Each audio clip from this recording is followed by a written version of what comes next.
what I wanted to do is take some time and go over some of the after events in the life of Jesus. So I want to go right to the cross and talk about something that happened immediately when he died. Then I want to move to Thomas and the Emmaus Road and some of these other events. Okay, so we're going to be in the afterglow of Easter for a little while. Okay? Usually, there's about 6 or 7 things that happen, but you only have 2 weeks, and then everybody's tired of Easter. Okay? I think Easter is just starting.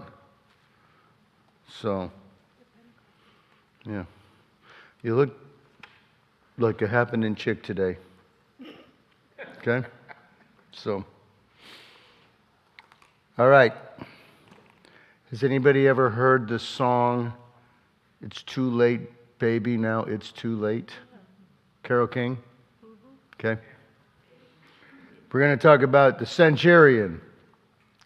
Surely this was the Son of God. So he sees all the events that happens.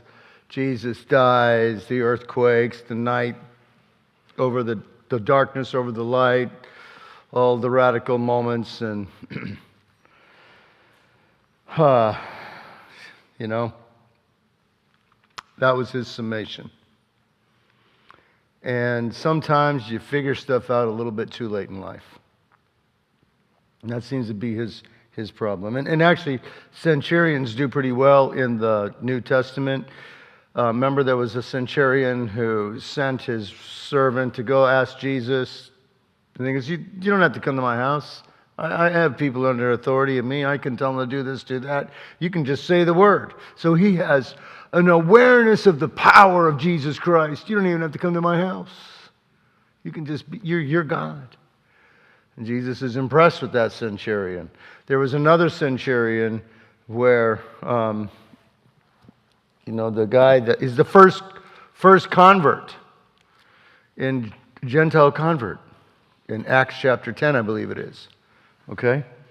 So, Cornelius, the Holy Spirit moved through him. And there's another centurion where this man has done a lot for the temple, and for our people. So centurions, they have a pretty good role when it comes to New Testament.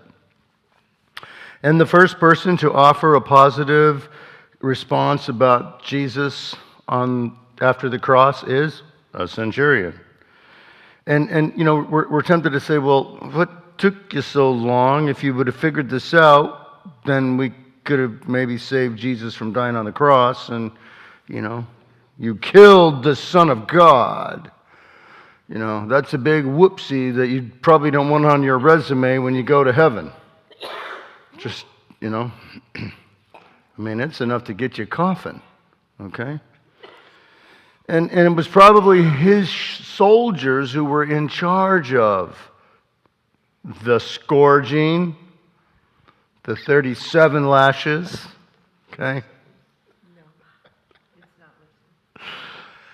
The beating, the mocking, the pounding, the crown into his head, putting him on the cross, nailing his hands and feet in. It's probably his guys. All right?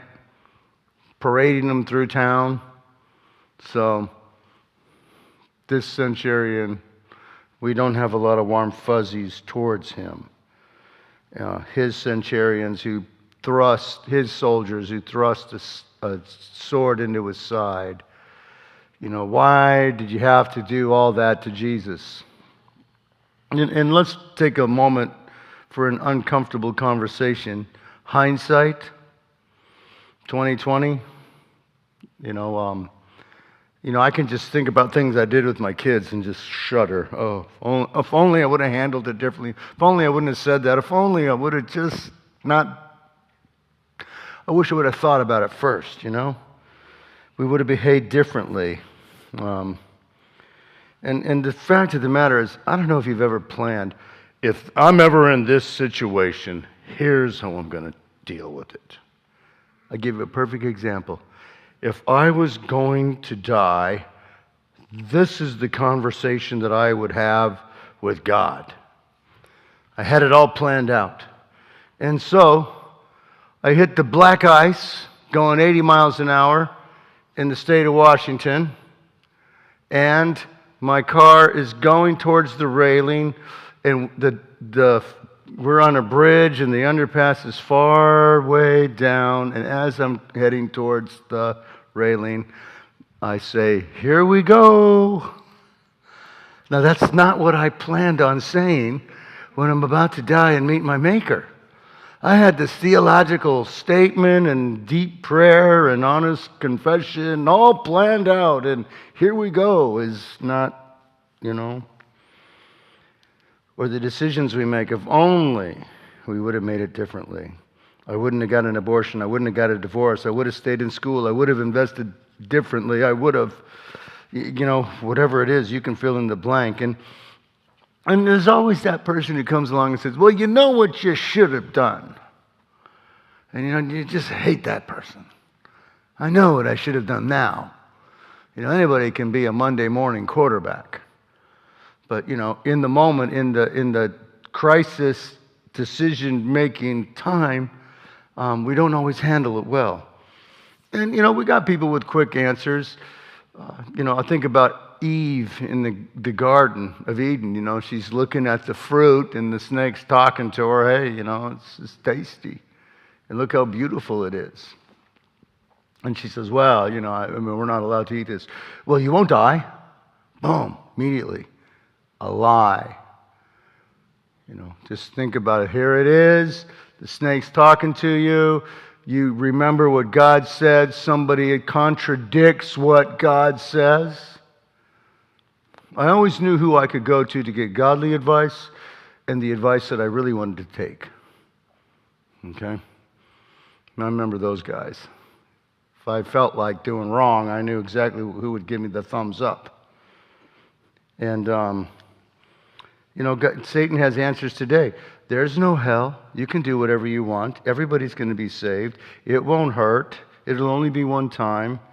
The deeper truths, sometimes it takes more research and diving in. This is the big conversation I have with so many people today. They dismiss Christianity off of a whim, a quick, flippant statement. And I'm like, whoa, whoa, whoa. You just made a statement that is not accurate. I say that all the time. "Well, that's your opinion." I go, "No, it's not my opinion. My opinion is probably more in line with your opinion. But what the Bible says is this." And you just need to do a little research.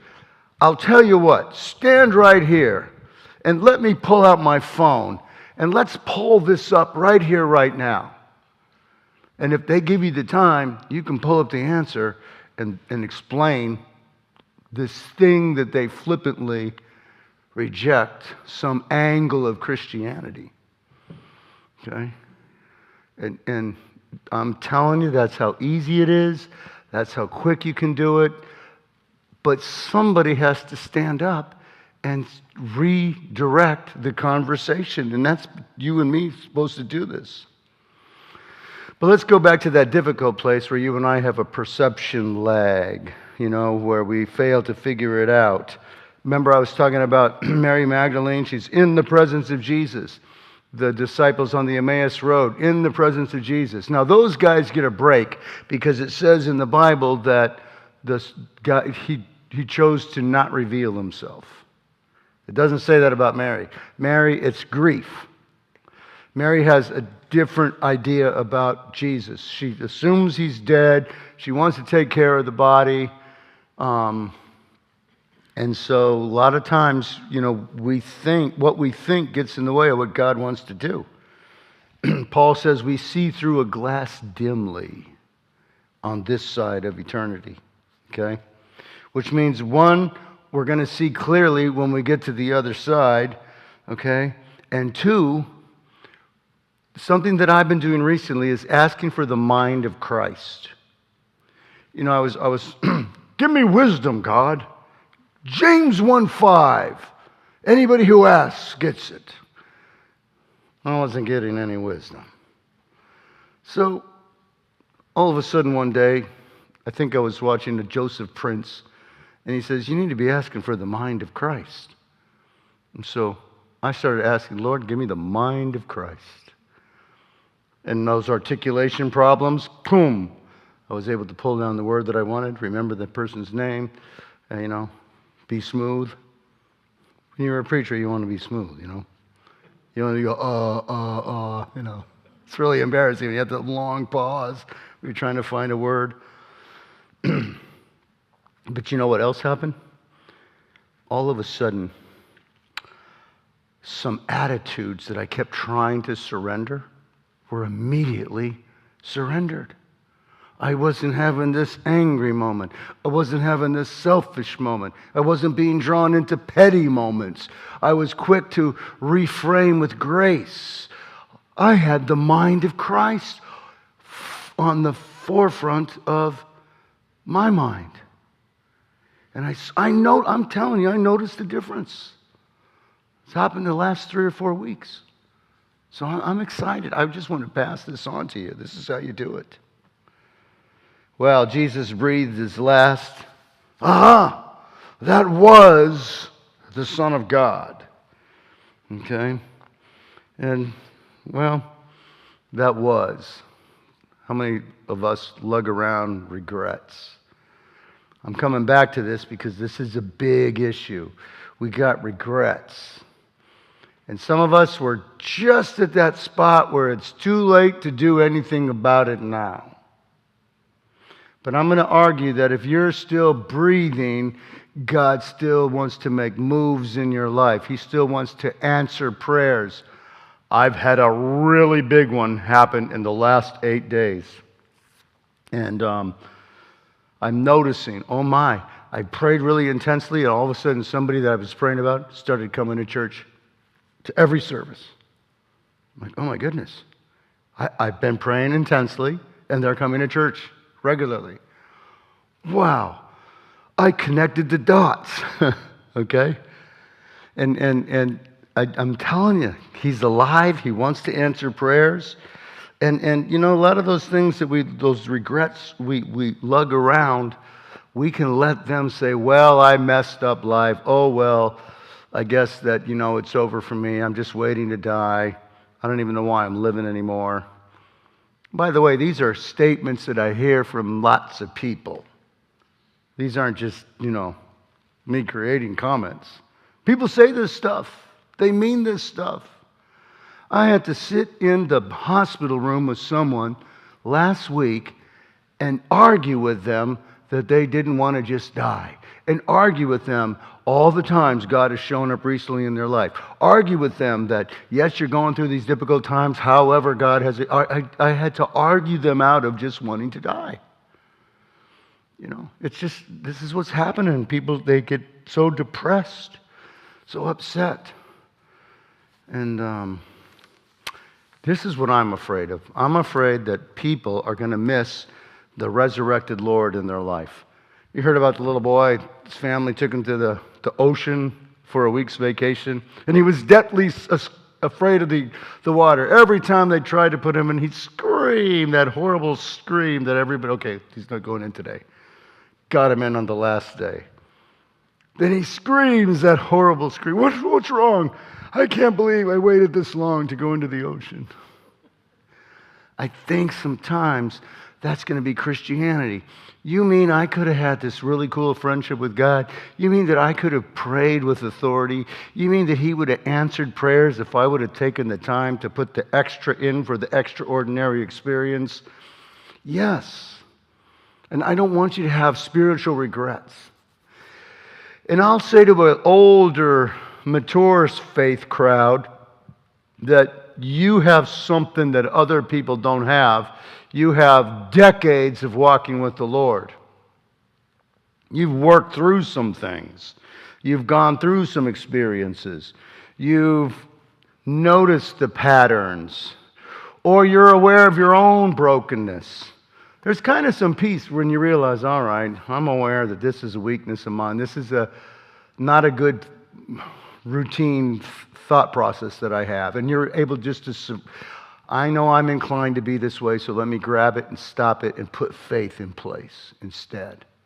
Okay, you have the maturity. I think God's going to answer your prayers if you decide, I'm going to pray for my children that aren't coming to church anymore. I'm going to pray for my friend to get healed because I know God still wants to work in their life. I'm going to pray for me to still conquer my awkward inclination in this part of my personality.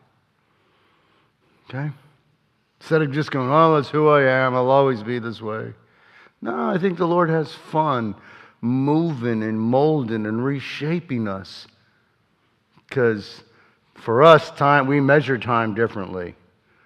Time is of the essence. Now means more to you and me. All right? What did the Pennsylvania Dutch say? We're too soon old and too late smart. Okay? Yeah.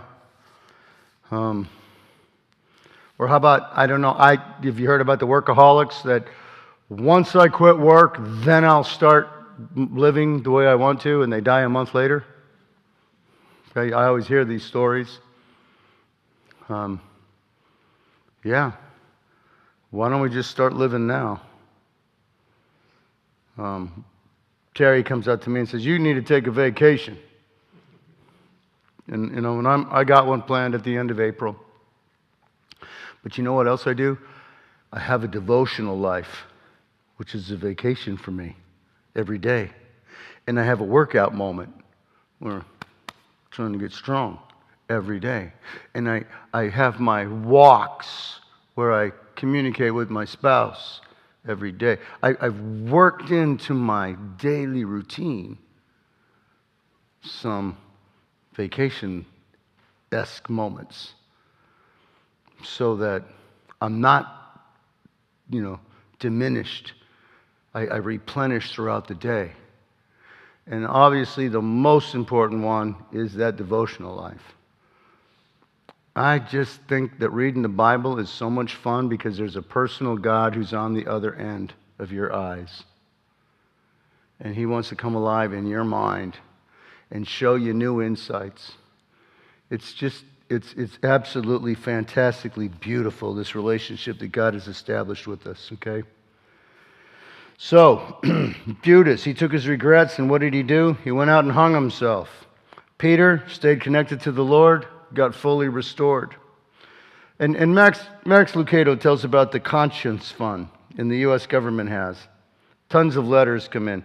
Apparently, they collect $45,000 annually. I stole 2 8-cent stamps. Or I stole a blanket back in World War II. Or, I put these coins on the railroad tracks that trains ran over. And so imagine carrying guilt like that for decades. Oh my. Just let me tell you some of the big ticket items that people carry. And they come into my office and they drop some hot potatoes in front of me. But here's the deal. You have to know something. God already forgave that. And here's what all of us need to remember. The moment you say, oh my gosh, Lord, I'm so sorry. Please forgive me. Boom, forgiven. Now we've just started the guilt trip. Not realizing the very first statement ended the guilt trip.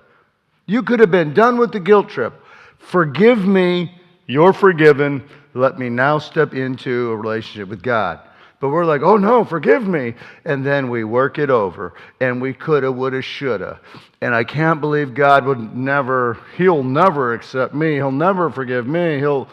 And you can go decades in neutral with God. If you don't, believe that He's alive, believe that the cross released forgiveness, believe in the resurrection, and believe that you can leave it all in the past. All right? This is a big deal. So, I don't want you dragging your bag of failures into the future anymore. You know, of course you would have controlled your temper with the kids. Of course you wouldn't have made that bad move. Of course you would have turned the other cheek. Of course you would have saved the relationship. But you know, the thing about God is our failures are not the last word. Okay, the thing about God is we belong to a God who's at best when we're at our worst. Just try to process that. Because what is the best of God? Is it not His forgiveness and grace? Isn't that when you're just blown away? You know, you see the mountains. One of my friends, he's a world traveler, and he says, you know, you see this radical mountain range when you get to India. And then you realize right behind that radical mountain range is another mountain range. You think it's so big that you just assume it's the sky. It's actually the Himalayas. You know, there's beautiful things out in nature. There's nothing as beautiful as when you stepped in a pothole and He walks up and says, wow, I forgive you. Let's go forward together. Unbelievable, that grace of God. Well, the centurion's response, this man was the Son of God. And, you know, he's a Roman, so maybe he believes in, you know, all the Roman gods and, you know, yeah. He has a past tense understanding, but I talked about this on Easter Sunday. Jesus is a present tense faith, a present continuous believe. Do you believe is present continuous. He's asking Martha, do you believe I am the resurrection and the life? So notice in this, I am the name of God, the resurrection, I can raise the dead, and the life in its present continuous. That's how she would have understood this. That's the way it was presented to her. And that's what Jesus is saying to you and me. God is presently and will continuously be available to you if you want to tap into believing in Him. Okay? And so, wow. It's fun to look at the Bible and you read, you know, Daniel in the lion's den or Moses parting the sea. You know, Shadrach, Meshach, and Abednego in the fire, and you think, man, God used to be amazing. Right? No. He's answering prayers, and He's doing radical miracles, and He's showing up in big ways, and He does mind-blowing stuff still. The only thing for me is I get jealous when I read about somebody. Remember we talked about last week when that one missionary had the wall of fire all around him, and I'm like, wow, yeah, I want to believe like that. And they didn't believe it. They just wanted to have their final we're going to die prayer. And God shows up in a big way. So imagine if you do believe what you might see put into motion. Okay? So I think for you and me, the crucial question is did God move in your past, but what is God doing in your life right now? And I'm actually going to sit down on this one. What is God doing in your life right now? This is a great question because you just heard about how God's available. You just heard about that Jesus is alive. You just heard about Jesus is interested.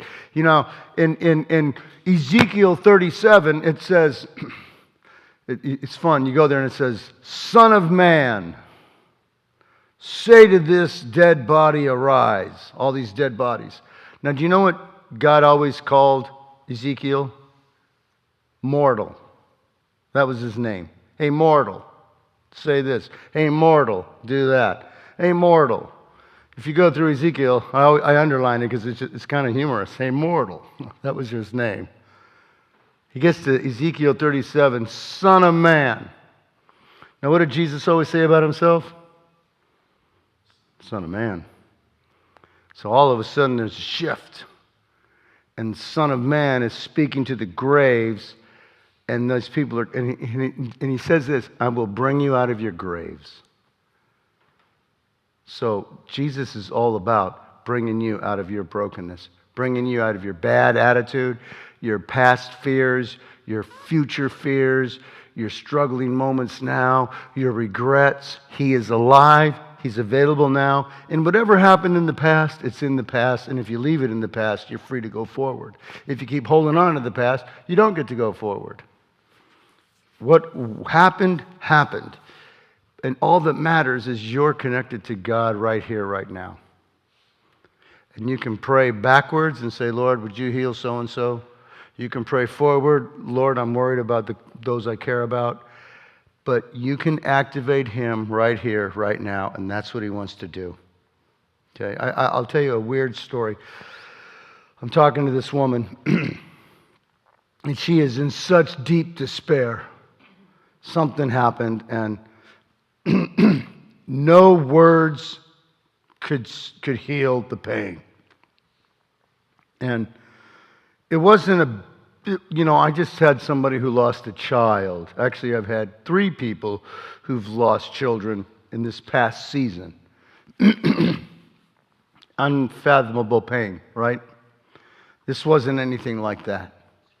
And they're in such deep pain and deep despair, and she believes that God forgave her sins. She believes that she's going to go to heaven, but there was no powerful Jesus to call on to get her through this moment. And I remember being baffled, and I was circling around trying to, but the Lord will give you an insight. But the Lord's available. But if and she just would not receive anything. And I thought, wow, I wonder how many times we're like that. He could handle that problem, that financial problem, that health problem, that future issue, that whatever it is, but we won't receive it. He's alive, present, continuously available. And I need you to take that home with you today and apply it to your life and apply it to your situation. Okay? Because otherwise, we mismanage our past pains. We rationalize them, we repress them, we deny them, we try to get distracted from them, we anesthetize ourselves so we don't feel the pain, and your life is basically defined by the pain. And one day you're going to die and go to heaven. And that's just not what Jesus had in mind. Well, got regrets? Get in line with the rest of us. But here's the good news. You belong to a God who just loves to step into our hurting moments and bring about amazing healing.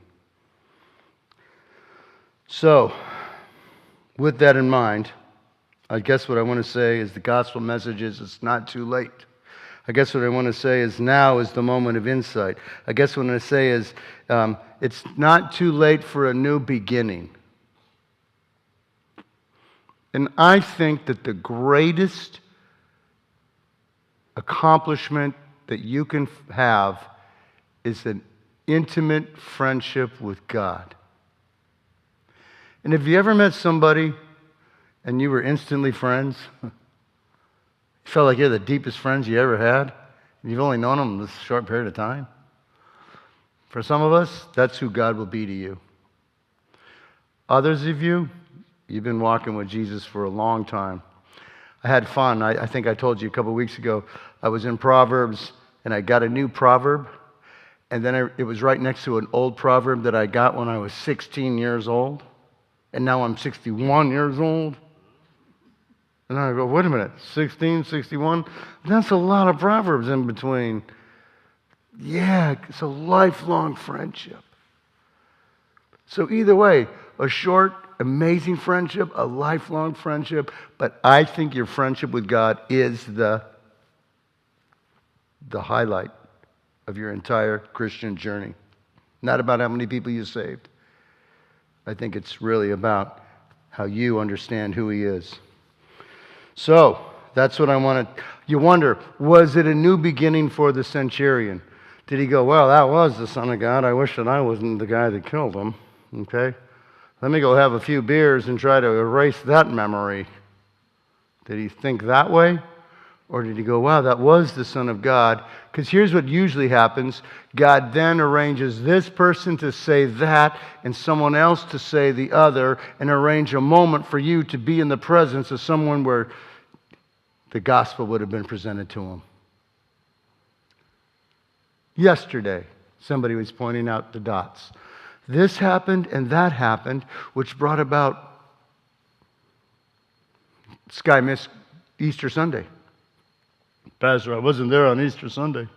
I had to go to the hospital to my mother-in-law who's dying, and she's rejected God, but it was Easter Sunday, so I told her the Easter Sunday story and then was able to preach to her and reminded her that you used to go to church and you used to believe in the Lord, and this is the message, and her whole countenance changed. So I was mad that he wasn't at church, but I had to give him the free pass because he preached the gospel and brought somebody who was far off from the Lord back to the Lord. And the Lord used Easter to interrupt his normal routine, to give him the unique opportunity to bring up the gospel message, and then he moved. That happened to me today at 7 a.m. Okay? That conversation. And I wonder what happened at the cross where the centurion said, surely this was the Son of God. Was it when the earth quaked? Oh. Was it when the dark sky? I wonder if he was listening to Jesus' words, those words of forgiveness in response to the brutality being released upon him. Was it when he said, Father, I commit my spirit to you? And he started to realize, all of us have to return to the God one day. All of us are accountable to God. Was it the unusual dialogue where he's calling Jesus Father? That's kind of unique when someone's talking to God in such a very personal way. I wonder what moved him. What moves you? I already told you mine. It's not the Himalayas. It's not the great ocean sunsets. It's when I experience grace. Okay? But for all of us, we have our own. He has our own way of talking to us. He might talk to you with such gentleness. Now, Joanne, as you see the butterfly rest upon the puppy's tail. Okay? And for me, it'd say, William, how many times do I have to tell you? And I know that voice. And you know his voice. And each one of us, we have this, he has this ability to speak exactly the way you need to hear it, the way you would understand it. And that's what's beautiful about God. Well, the challenge is, will we recognize him when he speaks to us? Because you know what? I don't recognize him when I'm in a hurry. I don't recognize him when I have an agenda. I don't want to be inconvenienced when I'm on my path. But you kind of realize, that's what God does. He interrupts my path. He makes it inconvenient so that I have to stop for the God moment. The best possible thing that could happen in your day. Well, I think of it like the prodigal child goes off, wasting his dad's money, wasting his life, messing things up, on the verge of starving to death, comes up with the completely inappropriate forgiveness plea. Okay? Which his father doesn't even listen to. He doesn't realize the father's been scanning the horizon, staying up at night, praying, worrying. But the moment he steps in, the father runs towards him, wraps his arms around him, restores him back into a relationship. Wow. That's the God that's too late. It's never too late. If you're breathing, He's got an agenda. Amen.